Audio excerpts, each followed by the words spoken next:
नमस्कार दोस्तों, स्वागत है आपका हमारे YouTube चैनल में। दोस्तों, आज की जानकारी माता-पिता के लिए जान लेना बहुत ही आवश्यक है। दोस्तों, हम बात कर रहे हैं ऐसी दो बातों का जिसे जान लेने से संतान पे आई अकाल मृत्यु को भी टाला जा सकता है। यह बात हम आपको एक कथा के माध्यम से बताएंगे। तो चलिए, दोस्तों, कहानी शुरू करते हैं।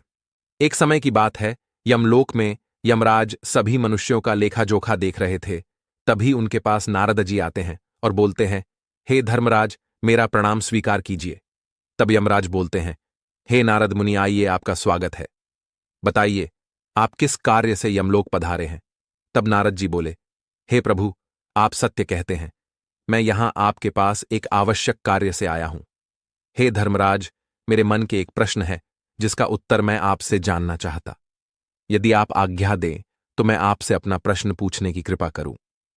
नारद जी की बात सुन यमराज बोले, हे नारद, आप जो भी प्रश्न मुझसे पूछना चाहते हैं पूछिए। मैं आपके सभी प्रश्नों का उत्तर आपको अवश्य दूंगा। तब नारद जी बोलते हैं, हे प्रभु, आप तो मृत्यु के देवता हैं। मैं जानना चाहता हूं कि क्या आई हुई अकाल मृत्यु को टाला जा सकता है? आपको तो मनुष्य के जीवन मृत्यु के बारे में सब कुछ पता है। तब यमराज बोलते हैं, हे नारद, मैं आपको ऐसी दो बातें बताऊंगा जिसे करने से माता पिता अपनी संतान की मृत्यु को टाल सकते हैं। मैं आपको इस प्रश्न का उत्तर एक कथा के माध्यम से दूंगा। यह कथा मुझसे ही जुड़ी हुई है। आप इस कथा को ध्यानपूर्वक सुनिएगा। इस कथा को सुनने के बाद आपको आपके प्रश्न का उत्तर प्राप्त हो जाएगा। तब यमराज कथा को प्रारंभ करते हैं। हे नारद जी, एक समय की बात है, एक काशी नाम नगरी में अर्जुन नाम के राजा का राज्य था। राजा बहुत ही दयालु थे। राजा की नगरी में सारी प्रजा हंसी खुशी निवास करती थी। राजा की रानी भी बहुत ही दयालु एवं पतिव्रता स्त्री थी। रानी का नाम यशोदा था। राजा रानी दोनों ही भगवान भोलेनाथ के बहुत बड़े भक्त थे। वह नित्य भगवान की पूजा करते थे और गरीब दुखियों की सहायता करते थे। राजा हमेशा मंदिर में गरीबों को भोजन करवाया करता था। वह गरीब लोगों के लिए दान पुण्य भी करता था। राजा के राज्य में बहुत खुशहाली रहती थी। धीरे धीरे समय बीतता गया। राजा को कोई संतान नहीं हुई। अब राजा की उम्र ढलती जा रही थी। राजा रानी को किसी भी चीज की कोई कमी नहीं थी। यदि किसी चीज की कमी थी तो वह केवल संतान की थी। राजा को कोई संतान नहीं हो रही थी। एक दिन की बात है, राजा सुबह सुबह अपने सैनिकों के साथ भोलेनाथ के मंदिर जा रहा था। तभी राजा को नगर में एक माली फूल इकट्ठा करते हुए बगीचे के पास दिखाई पड़ा। राजा को देख माली ने अपना मुंह दूसरी तरफ फेर लिया। माली की ऐसी हरकत देख के राजा को बहुत बुरा लगा, परंतु राजा ने माली को कुछ नहीं कहा, क्योंकि राजा मंदिर दर्शन करने के लिए जा रहा था। मंदिर से लौटकर राजा अपने कक्ष में जाते हैं और उस माली के बारे में विचार करने लगते हैं। राजा माली की सुबह वाली हरकत से बहुत बेचैन हो रहे थे। वह सोच रहे थे, माली ने राजा को देख के मुंह क्यों फेरा। ये सब विचार राजा के मन को व्याकुल कर रहे थे। तभी रानी राजा के पास आती है और बोलती है, हे स्वामी, आप बहुत व्याकुल लग रहे हैं। क्या बात है जो आपको बहुत परेशान कर रही है? रानी की बात सुन के राजा बोले, हे प्रिय, आज सुबह जब मैं मंदिर जा रहा था तो एक माली ने मुझे देख के अपना मुंह दूसरी तरफ फेर लिया। उसकी ऐसी हरकत से मैं बहुत व्याकुल हूं। तब रानी बोलती है, हे स्वामी, यह बात आप उसी माली से क्यों नहीं पूछ लेते जिसने ऐसा किया है? रानी की बात सुनकर राजा ने सिपाही को आदेश दिया कि उस माली को अभी सबके सामने राज दरबार में उपस्थित किया जाए। सैनिक उस माली के घर जाते हैं और उसे बोलते हैं, चलो, तुम्हें महाराज ने बुलाया है। माली अपने मन में विचार करने लगा, महाराज का आदेश टाल नहीं सकते, अब तो जाना ही पड़ेगा। जरूर महाराज ने मुझे सुबह वाली हरकत के लिए कोई दंड देना चाहते हैं, इसलिए बुला रहे हैं। माली राज दरबार में पहुंच जाता है। वह राजा को प्रणाम करता है। तब राजा माली से बोलते हैं, हे माली, तुम मुझे बताओ, जब मैं सुबह भगवान भोलेनाथ के मंदिर जा रहा था तब तुमने मुझे देख के मुंह क्यों फेर लिया था? हे महाराज, मैं जो कहूंगा सत्य ही कहूंगा। मेरे सत्य कहने के बाद आप चाहे तो मुझे मृत्यु दंड ही क्यों न दे दें, परंतु आज मैं आपको सत्य बता के रहूंगा। हे महाराज, आपके राज्य में बहुत सारे आर्षि मुनि, बड़े बड़े ब्राह्म ज्ञानी हैं। आप उनसे ही पूछ लीजिए कि यदि कोई व्यक्ति सुबह सुबह आपका मुंह देख लेता है तो उसका सारा दिन बहुत बुरा बीतता है। हे महाराज, आप संतानहीन हैं। यदि मैं आपका मुंह देख लेता तो मेरा आज का सारा दिन बहुत बेकार चला जाता। इसीलिए मैंने सुबह आपको देख के अपना मुंह फेर लिया था। माली की बातें सुनकर राजा को बहुत दुख हुआ। वह सोचने लगा, यह माली बात तो सही बोल रहा है। जिस राज्य का राजा संतान होगा उस राज्य में प्रजा क्या खुश रह सकती है। राजा ने माली को छोड़ दिया। अब राजा अपने कक्ष में बैठ के माली की वही बातों को सोचने लगा। राजा ने रानी को माली द्वारा कही सारी बातें बता दी। राजा ने कहा, हे प्रिय, हमारी प्रजा सुबह सुबह हमारा मुंह देखना अच्छा नहीं मानती, क्योंकि हम संतानहीन हैं। अब हमें भगवान भोलेनाथ को प्रसन्न करने के लिए पुत्र प्राप्ति हेतु यज्ञ करना चाहिए। इतना कह के राजा और रानी दोनों ही मंदिर के लिए प्रस्थान कर गए। राजा ने पुत्र प्राप्ति यज्ञ का सारा आयोजन करवाया। यज्ञ संपूर्ण होने के बाद भी राजा की कोई संतान नहीं हुई। जिस पंडित ने पुत्र प्राप्ति के लिए यह यज्ञ करवाया था, वह यह सब देख के बहुत हैरान हुआ। वह सोच रहा था, मैंने आज तक जितने भी यज्ञ संतान प्राप्ति के लिए करवाए हैं, वह सब तो कभी निष्फल नहीं गए। लगता है राजा के भाग्य में ही संतान सुख नहीं है, इसलिए पुत्र प्राप्ति हेतु यज्ञ भी निष्फल हो गया है। राजा पे इन सभी घटनाओं का कोई असर नहीं हुआ। राजा बहुत ही धैर्यवान था। उसने अपनी मंत्री को बुलाया और कहा, हे मंत्री, तुम मेरी अनुपस्थिति में मेरे राज्य का ध्यान रखना। मैं कुछ दिनों के लिए काशी के मंदिर में भगवान भोलेनाथ की आराधना करने के लिए जा रहा हूं। इतना कहते ही राजा शिव मंदिर के लिए निकल गए। राजा ने मंदिर में बैठ के भगवान भोलेनाथ की आराधना करना शुरू कर दिया। तपस्या करते करते राजा को 1 साल बीत चुका था। तभी एक दिन राजा के सामने भगवान भोलेनाथ प्रकट होते हैं और राजा से बोलते हैं, हे वत्स, आंखें खोलो। मैं स्वयं ही तुम्हारे सामने उपस्थित हूं। मैं तुम्हारी तपस्या से बहुत प्रसन्न हूं। मांगो, तुम मुझसे क्या मांगना चाहते हो। भगवान भोलेनाथ को खुद के सामने खड़ा देख राजा बहुत खुश हुआ। हे प्रभु, आप तो अंतर्यामी हैं। आपको इस संसार की हर एक घटना का पता होता है।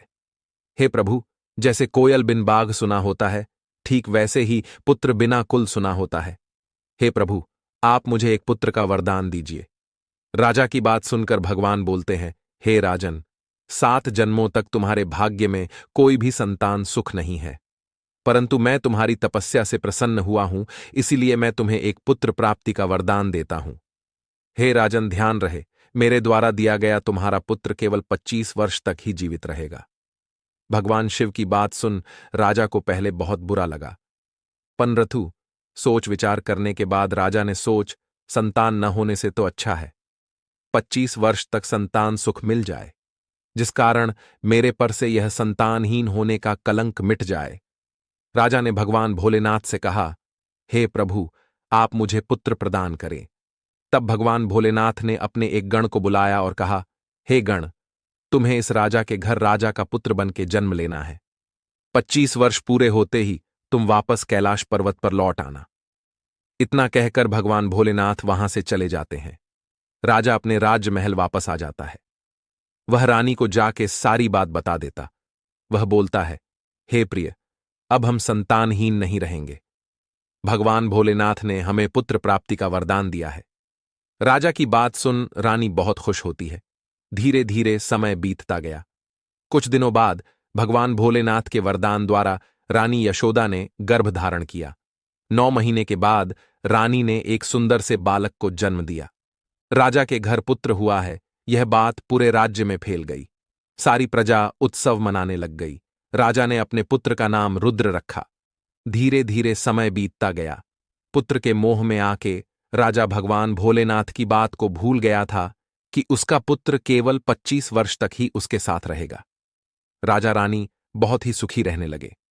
अब उनके माथे का वह कलंक हट चुका था, जिस कारण प्रजा उनका मुंह नहीं देखना चाहती थी। रुद्र अपने पिता के समान ही बहुत दयालु था। वह गरीबों की सहायता करता था। भगवान शिव का भक्त था। राजा का पुत्र अब 15 वर्ष का हो चुका था। राजा ने अपने पुत्र के विवाह के लिए एक दूसरे राज्य में राजा भुवन को विवाह का प्रस्ताव भेजा। राजा भुवन की पुत्री रंग रूप में बहुत ही सुंदर थी। उसका नाम था शकुंतला। शकुंतला को बचपन से ही बहुत अच्छे संस्कार मिले थे। वह नित्य सुबह पंछियों को दाना डालती थी, गरीबों को भोजन करवाती थी। शकुंतला बहुत ही शांत स्वभाव की थी। शकुंतला के लिए आया रिश्ता देख राजा भुवन ने तुरंत इस रिश्ते के लिए हां कर दी। राजा भुवन ने राजकुमार रुद्र के बारे में बहुत सुना हुआ था, इसलिए राजा ने अपनी पुत्री का विवाह राजकुमार रुद्र के साथ करवा दिया। राजा ने राजकुमार का विवाह 25 वर्ष की आयु में करवा दिया। राजा सोच रहा था, विवाह के बाद मेरे पुत्र को कोई संतान हो जाए तो मेरा वंश आगे बढ़ जाएगा। राजकुमारी शकुंतला एक पतिव्रता स्त्री थी। वह नित्य किसी भूखे को भोजन करवाने के बाद ही भोजन करती थी। धीरे धीरे समय बीतता गया। राजा को अब अपने पुत्र रुद्र की चिंता सताने लगी थी। वह सोच रहा था, मेरे पुत्र के 25 वर्ष की आयु पूर्ण होने वाली है, उसके बाद उसकी मृत्यु हो जाएगी। यह बात राजा ने किसी को भी नहीं बताई थी। राजा के पुत्र की आयु पूरी होने लगी थी। इस चिंता ने राजा को बुरी तरह बीमार कर दिया था। पुत्र के मोह में राजा बहुत बीमार रहने लगा। जब राजकुमार की मृत्यु में केवल 4 दिन रह गए थे, तब राजा और भी चिंतित हो गया था। आखिर वो दिन आ ही गया था जिस दिन राजकुमार की मृत्यु होनी थी। राजा उस दिन सुबह से ही भगवान भोलेनाथ की आराधना में लीन हो गया था।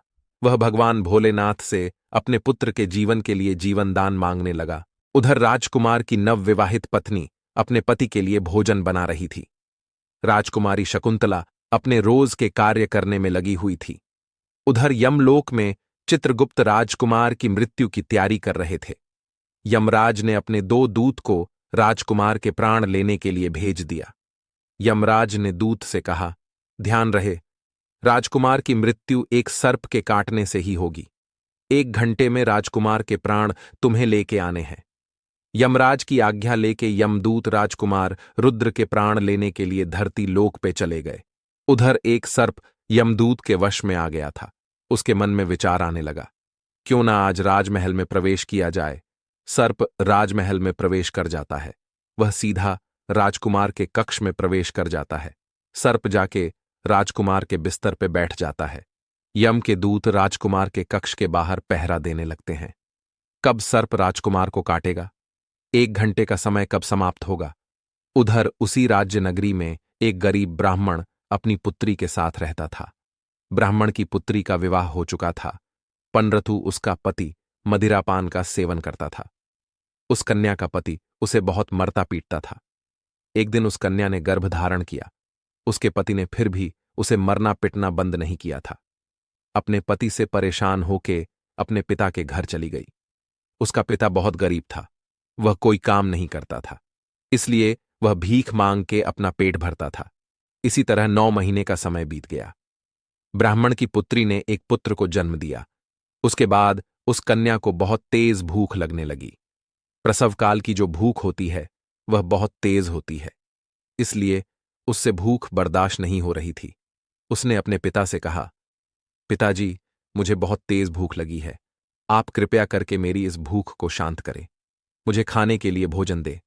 गरीब ब्राह्मण अपनी पुत्री के लिए भोजन की तलाश में घर घर जाके भोजन मांगने लगा। रोज रोज भीख मांगने के कारण आज ब्राह्मण को किसी ने भी भोजन नहीं दिया। ब्राह्मण उदास होकर राजमहल के बाहर पहुंच गया। राजकुमारी शकुंतला ने सुबह से किसी गरीब को भोजन नहीं दिया था। वह अपने पति की भोजन थाली सजा रही थी। फिर राजकुमारी का ध्यान महल के बाहर उस भूखे गरीब आदमी पे पड़ा। राजकुमारी शकुंतला उस गरीब के पास जाती है। रानी को देख गरीब बोलता है, हे रानी, मैं और मेरी पुत्री 3 दिन से बहुत भूखे हैं। यदि आपकी कृपा हो तो मुझे भीख में कुछ दे दीजिए। रानी को उस गरीब पे दया आ गई। उसने सोचा, अभी तो मेरे पति आए भी नहीं है भोजन के लिए। मैं उनकी भोजन की थाली इस गरीब भूखे को दे देती हूं। मैं अपने पति के लिए फिर से भोजन तैयार कर लूंगी। फिर उसने अपने पति वाली भोजन की थाली उस गरीब को दे दी। गरीब भोजन की थाली लेके बहुत ही शीघ्रता से अपनी पुत्री के पास जाने लगता है। उधर राजकुमार रुद्र अपने पिता के पास से उठकर अपने अपने कक्ष की ओर बढ़ने लगता है। उसके कक्ष के बाहर यम के दूत खड़े थे। अंदर बिस्तर पे सर्प बैठा हुआ था। राजकुमार अपने कक्ष की ओर बढ़ रहा था, तभी उसे खांसी आ गई। वह कुछ समय के लिए वहां रुक गया। उधर गरीब ब्राह्मण की पुत्री भोजन करती है। भोजन करने के बाद वह बोलती है, पिताजी, यह भोजन आप कहां से लेके आए हैं? तब वह बोलता है, हे पुत्री, यह भोजन इस राज्य के राजा की पुत्रवधू ने दिया है। वह बहुत दयालु है। तब उसकी पुत्री बोलती है, जिसने भी यह भोजन दिया है उस रानी का सुहाग सदैव अमर रहे। हे भगवान, उस स्त्री को खुश रखे। उसकी सच्चे दिल से निकली दुआएं थीं, जो रानी के लिए निकल रही थी। उसकी दुआ जाके भगवान के पास पहुंचती है। भगवान भोलेनाथ उस कन्या का आशीर्वाद सुन बहुत ही विचलित हो जाते हैं। अब क्या होगा? एक तरफ सांप राजकुमार के बिस्तर पे बैठा है, राजकुमार कक्ष की ओर बढ़ रहा है। राजकुमार को सर्प काटने वाला है, और उधर उस कन्या के मुंह से राजकुमारी के लिए आशीर्वाद निकल रहा है, सदा सुहागन रहो। एक तरफ मौत होने को है और दूसरी तरफ लंबी आयु की प्रार्थना निकल रही है। राजकुमार अपने कक्ष में पहुंचा। वहां जैसे ही वह अपने बिस्तर पे लेटा, वह सर्प उसके ओर बढ़ने लगा, परंतु सर्प उस राजकुमार के पास पहुंच नहीं पाया। उस सर्प से एक कदम भी आगे नहीं बढ़ पा रहा था। यह सब केवल उस दान की शक्ति और उस लड़की की दुआ के कारण हो रहा था। सर्प को आगे बढ़ने नहीं दे रही थी। जब श्राप लगता है तो आशीर्वाद भी लगता है। दान की शक्ति ने राजकुमार की मृत्यु में रुकावट पैदा कर दी। यम के दूत उस दान की शक्ति से कहने लगे, तुम यहां से लौट जाओ, हमें इसके प्राण लेने हैं। हम अपना कार्य पूर्ण किए बिना यहां से नहीं जाएंगे। तब दान की शक्ति और उस लड़की का आशीर्वाद कहने लगा, हमारे रहते तुम इसके प्राण नहीं ले जा सकते। दोनों में बहस होने लगती है। दोनों में युद्ध शुरू हो गया। दान की शक्ति और उस लड़की का आशीर्वाद दोनों ने मिलके यम के दूत को हरा दिया। यम के दूत यमलोक जाते हैं और यमराज से बोलते हैं, महाराज, यह कैसी विडंबना है। हम उस राजकुमार के प्राण नहीं ले पाए। दूत को खाली हाथ देख यमराज बहुत हैरान हुआ। यमराज ने दूत से पूछा, तुम खाली हाथ क्यों आए हो? मैंने तुम्हें राजा रुद्र के प्राण हरने के लिए भेजा था। तब यमदूत बोलते हैं, हे प्रभु, राजकुमार के प्राण लेने में दो बाधा आ रही है, दान की शक्ति और उस लड़की का आशीर्वाद। दूत की बात सुन यमराज बोले, तुम्हारी बुद्धि प्राण लाते लाते भ्रष्ट हो गई है। मैं स्वयं ही धरती लोक जाऊंगा और उस राजकुमार के प्राण हर लाऊंगा। भगवान भोलेनाथ यह सब देख रहे थे। वह बोले, लगता है अब इनकी समस्या को दूर करने के लिए मुझे ही जाना पड़ेगा। यमराज, इन दोनों शक्तियों से जीत नहीं पाएंगे। आगे ऐसा हुआ तो यमराज यह दुख सह नहीं पाएंगे, इसलिए मुझे धरती लोक जाना होगा। यमराज जैसे ही धरती लोक पर उस राजकुमार के कक्ष में पहुंचे, वैसे ही भगवान भोलेनाथ वहां प्रकट हो गए। भगवान भोलेनाथ को सामने देख यमराज ने भगवान को प्रणाम किया। भगवान भोलेनाथ बोले, हे यमराज, आप तो जानते ही होंगे इस राजकुमार की आयु पूर्ण हो गई है, परंतु क्या आप नहीं जानते कि श्राप लगते? श्राप तो मुझे और भगवान विष्णु, ब्रह्मा जी को भी लगा था। आपका जन्म तो खुद श्राप के कारण यमलोक में हुआ है। आप बताइए, क्यों आपने यमलोक में जन्म लिया है? तब यमराज बोलते हैं, मैंने आर्षि मुनि के श्राप का मान रखने के लिए यमलोक में जन्म लिया है। जब आप किसी के श्राप का मान रख सकते हो, तो किसी की आत्मा से निकले हुए आशीर्वाद का भी मान रख सकते हो। किसी के आशीर्वाद को आप कैसे निष्फल कर सकते हो? तब यमराज भगवान भोलेनाथ से बोले, हे प्रभु, अब आप इसका कोई उपाय कीजिए। तब भगवान भोलेनाथ बोले, इस राजकुमार की आयु आप 110 वर्ष के लिए बढ़ा दीजिए। 110 साल बाद आप इस राजकुमार के प्राण हर लीजिएगा। दान की शक्ति और आशीर्वाद की शक्ति से इसका मृत्यु टल गई। भगवान भोलेनाथ के कहे अनुसार यमराज ने वैसा ही किया। राजकुमार की आयु अब 110 वर्ष के लिए बढ़ जाती है। उधर नारद जी यमराज से बोलते हैं, हे यमराज, यह कथा तो आपसे ही जुड़ी हुई थी। हे यमराज, आपके द्वारा सुनाई कथा के माध्यम से मुझे समझ आ गया है कि दान धर्म करने से हम आई हुई मृत्यु को भी टाल सकते हैं। तब यमराज बोलते हैं, जिसको हम दान दे रहे हैं वह वास्तव में दान के पात्र होना चाहिए, नहीं तो दान का पुण्य नहीं मिलेगा। किसी भी गरीब दुखिया की सहायता करके हम आशीर्वाद प्राप्त कर सकते हैं। यमराज की बात सुन के नारद जी वहां से धरती लोक चले जाते हैं और इस कथा का प्रचार करने लगते हैं। दोस्तों, उम्मीद करते हैं आपको हमारी आज की यह कथा अवश्य ही पसंद आई होगी। यदि वीडियो पसंद आई हो तो वीडियो को लाइक, शेयर, चैनल को सब्सक्राइब करना न भूलें। मिलते हैं अगली वीडियो में। तब तक के लिए धन्यवाद।